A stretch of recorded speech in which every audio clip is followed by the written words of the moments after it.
When I was in the hospital, I got all these pamphlets that were so devastating. It made me feel like I had an old person's disease. They always had this separate section for African Americans, and it was so dismal. It would say things like 80% of African Americans have type 2 diabetes and they're gonna die.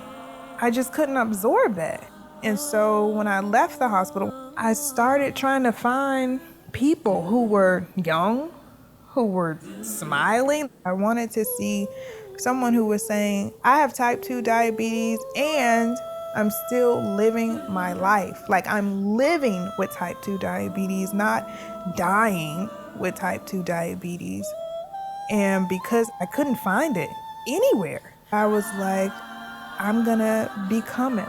I'm going to create the thing that I need. Diagnosed but not defeated is my motto. I'm very proud of it. I started my blog mainly for my friends because the questions they had, I had. Like, how did you get diabetes? Or is there a cure? And so one person read it, two people read it, and then finally I realized that my blog can be a platform to help people beyond my friends. I think your blogging is important to our community because our community needs someone that they can understand. You're their hero. Can you tell me about the day you were diagnosed? It was a scary moment because no one had mentioned diabetes. Nobody in our family has diabetes. And so it wasn't until I was in the ER that I heard, like, you're diabetic and you're going into a coma. I remember finding out there is no cure and just being devastated. So it was 61 days later that I lost my home in a tornado. What did you think when I called you and told you that? I remember that call as if it was yesterday. And the only two words I heard was home tornado. What are you telling me? Ma, I have no home. The tornado took my home. I say, honey, did you take your blood sugar? No. Well, take your blood sugar. Now, you got to take care of your diabetes first. Everything I had was gone. I just remember crying, and you said check your glucose. I was like, check my glucose? Like, I honestly thought maybe you didn't hear me say I lost my home in a tornado. And then when I got off the phone, I checked my glucose and I was having a hypo.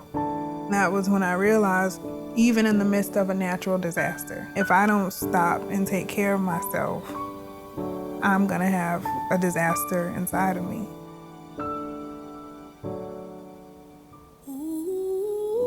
When you and Grandma came up there after the tornado, you were saying that I was blessed. And I just remember thinking, what? What kind of blessing is this? How can I be blessed? I have a chronic illness for the rest of my life. I lost my home in a tornado. And yet you're saying that I'm blessed. I just thought about Psalms 13. Like, how long will thou forget me, O Lord? That is just how I felt. Then I remember thinking, can you find one blessing? Can you just find one? And I sat there and I thought, well, I could have been home. Mm-hmm. And then that was when I realized, like, there is hope, even in the midst of this dark, dark place. There is hope. There is always hope, honey. There is always hope.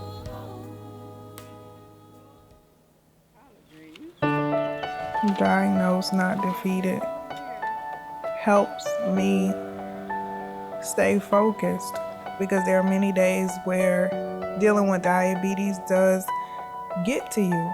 You come close to death so much. Like when I was diagnosed, I was close to death. Every time my glucose goes really low, I'm close to death. And even though I'm constantly learning how to manage diabetes properly, I'm not giving up. I'm living diagnosed, but not defeated.